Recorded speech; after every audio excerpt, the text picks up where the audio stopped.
Democratic Party and Kamala Harris, who was thrust into the race with less than 110 days to secure the White House. Harris called Donald Trump this afternoon to concede the race to the president-elect. By the way, that's something that Trump never did 4 years ago when he lost to Joe Biden in 2020. But let's talk about Harris and her overall performance in this election. Before we do that hey guys, I'm that dude named Dave, and welcome back to another video. But before we get started here, need you guys to do a few things for me. Need you guys click on like, subscribe, and that bell notification below. Why? Because I am on the road to 20,000 subscribers. It's a huge goal, large goal, but you know what though? It is my goal. Also, you see that little $sign down there at the super feature, super chat, super thanks, super stickers. It goes a long way in supporting the channel. Anyways, enough about me. The reason why you clicked on the video here. Right now, the Democrats, the liberals, it is post-mortem, and they're trying to figure out why and how the reason they lost this election bad. As we all know, it was a clean sweep, losing the House, losing the Senate. Donald Trump's going to be the 47th president of the United States, and he won the popular vote. So there's no if, and, buts, or about it. The country has spoken and basically said, we are done with this administration. But we have Stephen A. Smith. You guys sent this video over to me, and he claims to be an independent, but he normally has strong Democratic views. But you guys sent this over to me because you guys were saying that he said a lot of choice words for the Democrats and Kamala Harris, and who's to blame. So let's get into it here. Okay. In fairness, I don't think anybody should be laying the party's loss at her feet. I'm going to say that up front, okay? There were missed opportunities from the White House and the Democratic Party, no doubt, but I'm not going to lay it at her feet. Before I even get into it, here's a look at my top 5 reasons, again, why the Democratic Party lost this presidential election. Look at it for yourself. The economy, immigration, crime, the woke culture. That last one, no primary candidate, okay? Let me go down the list. I already brought up how she missed opportunities. Remember when y'all got on me? Because I was sitting here talking about how she needed to go to make herself available and go out there and enter enemy territory and go out there and do interviews that wasn't rife with fluff. Remember I said that? Remember I said that Donald Trump was pointing to the war between Ukraine and Russia, or the Israeli-Palestinian conflict involving Hamas and Hezbollah. Remember I brought up all of that? And I said that Trump would literally use that and engage in some degree of chauvinism because he's going to say, I'm here, I'm doing interviews with everybody. Where is she at? Remember that? And then suddenly everybody caught on. Eventually, I've been saying all along, she couldn't avoid it. You're the vice president of the United States. You should be on top of all of these issues. You should be ready to do interviews at a moment's notice. I'm not saying she didn't know the issues. I think she was overly sensitive to not coming across as if she threw Joe Biden under the bus. But here's the thing. Did Joe Biden deserve to be thrown under the bus? Yes, he did. Before he gets into that, he does make a point here because when she did show up on media, it was always black media, but that was giving her the easy questions, the softball questions. Even when she went on Steve Harvey, what did Steve Harvey say? I'm not going to ask her any hard ones here. This is an alley-oop for a slam dunk. Basically coddling her, basically just trying to string her and give her just the little go along here, making it easy as possible. And the whole American public don't want to see the top person in charge here getting coddled. We want to see how you really react and how you respond here. So just by knowing that on the regular black media, she was getting softballs and then avoiding hard media, we knew it looked like she wasn't even built for the position. Yes, he did. Let me tell you why. In 2020, he wins election. When he wins the election in 2020, Joe Biden promised to be a transitional president. He called himself a stopgap, an individual that was looking to pave the way for future candidates coming down the pike. He knew that come time for re-election, he would be 81, approaching 82 years of age. He knew that. What's he going to do, stay in office till 86? He gave us the impression that wasn't what he was going to do. What did he did after? What he did was the midterms came about. And it was supposed to be some red wave with a bunch of Republicans winning seats in the Senate and in the House. It didn't happen. So because of that, since he was the incumbent, he was feeling himself because look at how many seats were retained or captured by the Democrats. And as a result, he could stay in office. he could stay in power, and he decided he wasn't going to walk away. And when he decided he wasn't going to walk away, all hell broke loose because we saw health debilitating. His fastball, per se, not necessarily being there. And if we saw it on June 27th, when he went on the stage to debate against Donald Trump, they damn sure saw it beforehand. They saw it, but they couldn't tell us because they weren't going to dime him out. So it's all able to be deduced at this particular moment in time. They knew what was coming on. They knew what was going on. They weren't going to dime him out. They weren't going to expose him like that. So they let him expose himself on the debate stage. Then 3.5 weeks later, he ultimately stepped away and she became the presumptive Democratic nominee. But even on that timeline, Stephen A., that just showcased that the whole Democratic Party wanted to crash and burned in, because by her taking on the election 100 or 110 days before the election, you guys knew how bad Joe was 200 days before. They knew how bad he was in June. They knew how bad he was in March. You knew how bad he was in February. Hell, you knew how bad this was last year in Halloween, last Kwanzaa, last Easter, whatever the case may be. This was not just some creepy thing the last few months. So by saying just to let him go out there and crash and burn his own, but we saw this for years now, even after he got elected. So there should have been something in place to have this started even this late in the game here. So it sounded like they wanted this to end bad. Let's go. But what also came with that? What also came with that was the skids were greased. And the American public didn't like that, because in this nation, we like competition. We want to see him in a primary.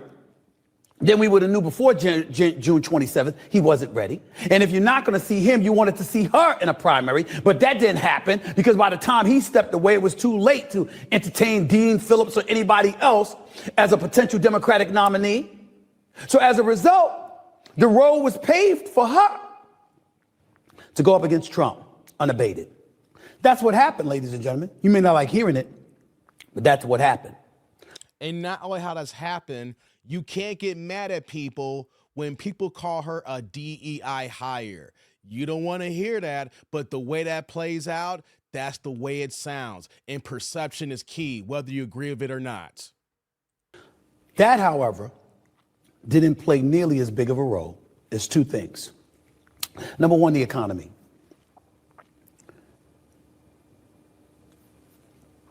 Black folks and minorities. You know what our definition of a good economy is? The value of our dollar and the dollars in our pocket. We don't want to hear inflation ain't the same. It's dipped 2%.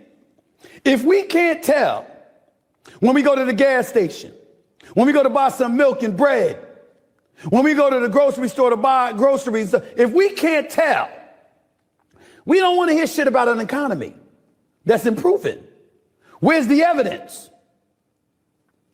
Trump locked in on inflation and how the value of our dollar had diminished before our very eyes. He didn't bring up his role in it prior to Biden arriving. Smart of him not to. But nevertheless, he focused on that.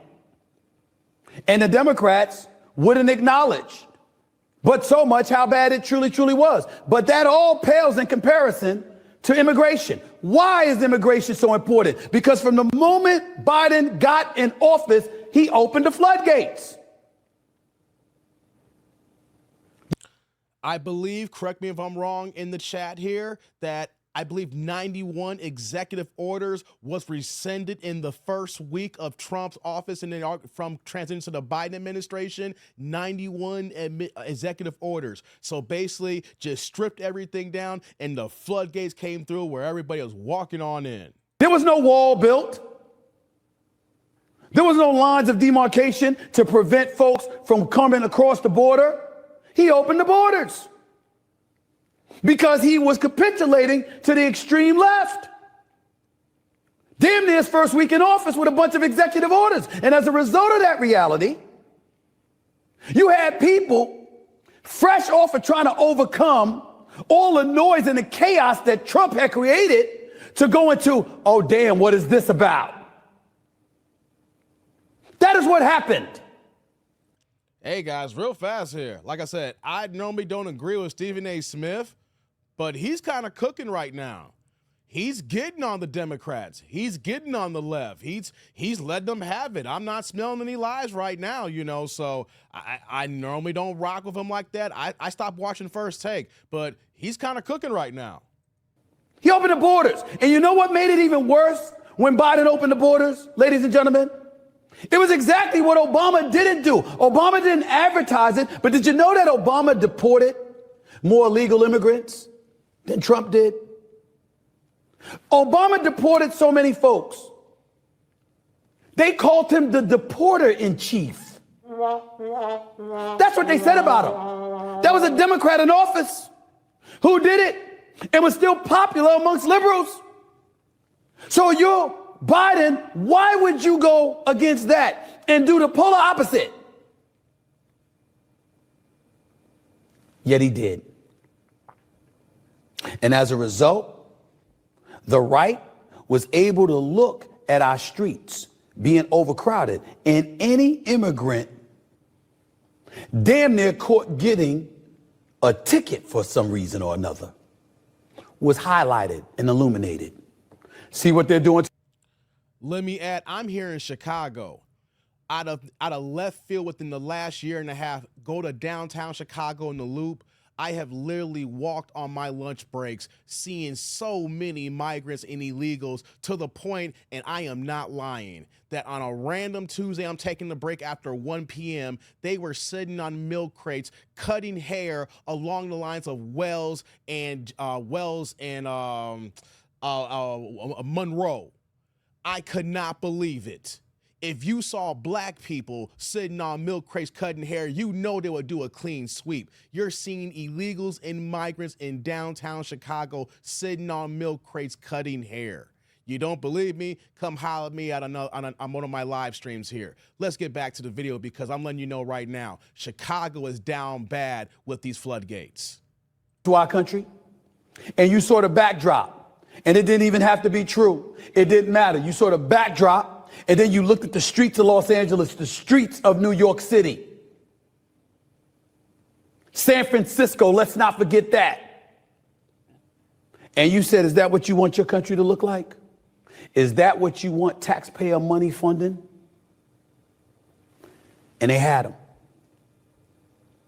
That, with Biden's slippage, there was no way in hell he was going to beat Trump. So here comes Kamala Harris. And her moment in the sun is to acknowledge that and to veer left or right rather and go on a entirely different path than Biden was going. And she didn't do it. That was point number 2. Let me tell you what point number 3 was. All these celebrities, Taylor Swift, Michelle Obama, Jennifer Lopez, Beyonce, Oprah.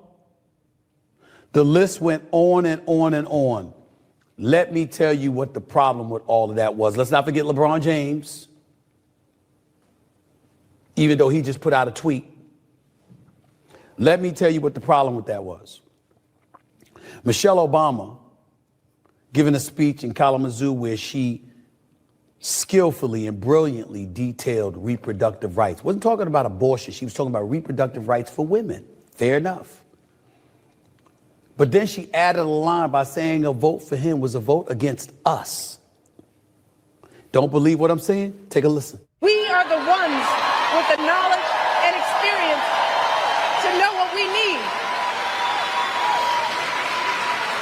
So please, do not hand our fates over to the likes of Trump, who knows nothing about us, who has shown deep contempt for us. Because a vote for him is a vote against us, against our health, against our worth. You see what Michelle Obama said right there? I'm here to tell you that I believe if Michelle Obama was running, she would have won this election by a landslide. She's that popular. She's that skilled. She's a brilliant orator.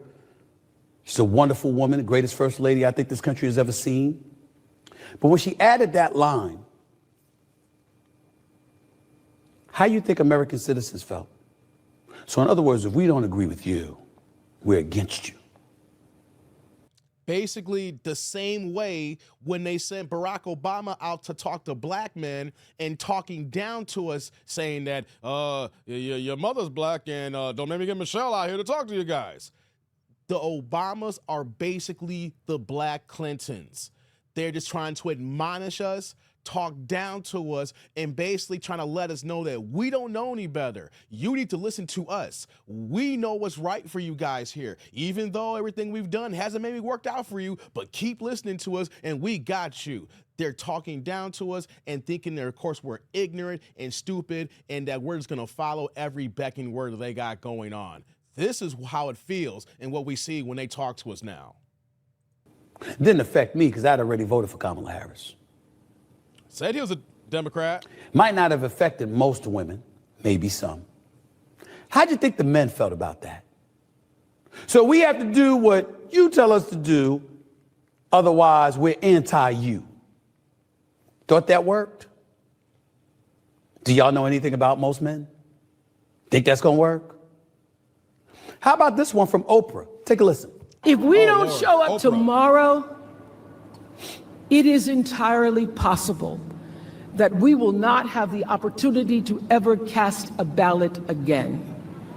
And let me be very clear. Whoa, what? If you do not make sure that the people in your life can get to the polls, that is a mistake. Deciding not to decide, that is most definitely a vote to let other people control your future. Civil Rights Act of 1964, Voting Rights Act of 1965, been in place since 1965. That's spanning more than nearly 60 years, okay? And you're gonna look an audience in the face and you're going to tell them that if you vote for Donald Trump, you may not ever be able to cast a vote again. All this fear mongering that was going on during the campaign and is going on right now. If you go on my channel, I did a video on Roland Martin, and he's basically telling all black people that he hopes that we die and that we're gonna experience all the worst things in life here because of this fear gloom here. But did you hear what Oprah said? Like, wait, didn't we just see that he was in office from the time of January 2017 to January 2021? Wasn't he here for 4 years before? And then to make a statement like that, it's getting wild and out of hand, guys. Who believed that? Who believed that coming from Oprah? Truly, who believed that?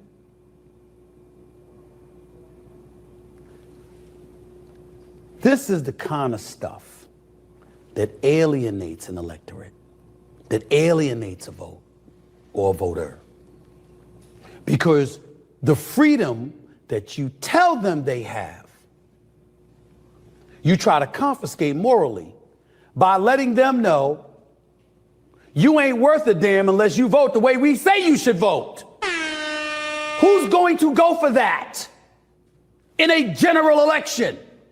With an economy rife with inflation, with over 12 million people coming crossing the borders, with people wondering about their dollars, the dollars that they earn, the dollars that they have in their pocket, the value of that dollar dissipating before our very eyes. But in the same breath, you're telling them that you got to take even more money out of their pocket to finance immigrants that come across the border illegally at the behest of the Democratic Party, looking to secure a voting bloc. Did you think that would work? Did you think that would work? Ladies and gentlemen,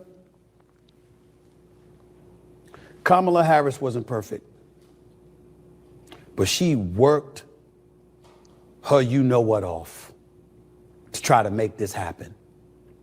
And to be Wait, are we sure about that? Because we didn't see her for the first 30 or 40 days. So whatever work that was being done, part of the job, like you said, is to be out here in the front to give interviews and things of that nature, whether it's a pro media or a biased media, but we didn't see anything in the beginning. So not only to say she worked hard, but she kind of shortened that shot clock there basically by not us seeing her. So I wouldn't say that so much, Stephen A., by us not seeing her right away. Be quite honest with you, she didn't do too much that was wrong. I actually feel sorry for her because she busted her tail and did all that she could in those 110 days that she had available to her. She could have done some things differently, fine. But she put in that work. But what we learned last night is that she never had a chance.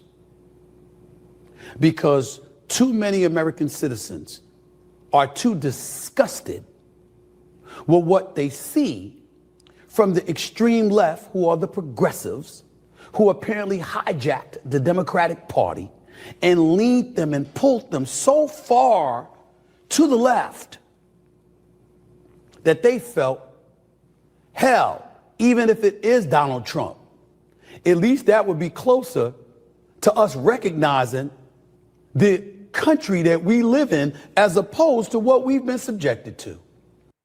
And on that, no, that's the end of the video there. But I want to add on for Stephen A. here that I don't think you say she never had a chance. She never had a chance because the people never wanted her. We got to remember, in 2020, she was one of the first people to drop out of the election. And when we heard all the things that came out, she didn't have no backing by the black community, basically. So all of a sudden, we're supposed to basically forget 2020 and the things that occurred here and also have one of the worst ratings of a vice president and then come in here. She never had a chance because she already cemented that here. But let me add another thing here that Stephen A. does not know. One of the things that sunk Kamala Harris in this Democratic election here is the grassroots with the FBA community. FBA brothers and sisters were standing 10 toes down, realizing that our vote had currency, whether saying that we're going to vote for Donald Trump or vote for the couch. But the one thing that we're not going to do is vote for a party that's been out here trying to say they're giving us things, or they're going to promise us things saying that they're going to provide for our community. And then once they get in office, they keep saying, wait 2 more years, wait for the next election, while we see other groups receive bills, receive other things that will help their communities, that build their situations up here. And we're still left hanging here wondering why we can't even get a crime bill on the table here. So when it comes to certain things that he was talking about, the grassroots movement had real power. And here's the one thing that the Democrats need to understand. This is not a one-off thing. You got to remember, this started when we started seeing the effects with Trump in 2016. Even though that Biden may have been reelected in 2020, it's a slow-moving movement here. The Democratic Party need to make some real changes because black people have waken up, and it's not just going to take anything here. But hey, let's open up the conversation, because what do I know? I'm just a YouTuber. Comment, like, subscribe, and click on that bell notification below. Let me know what you think about my commentary. What do you think about what Stephen A. said and his thoughts on why the Democrats and Kamala Harris lost this election? On that note, guys, I'm that dude named Dave. See y'all later, YouTube world.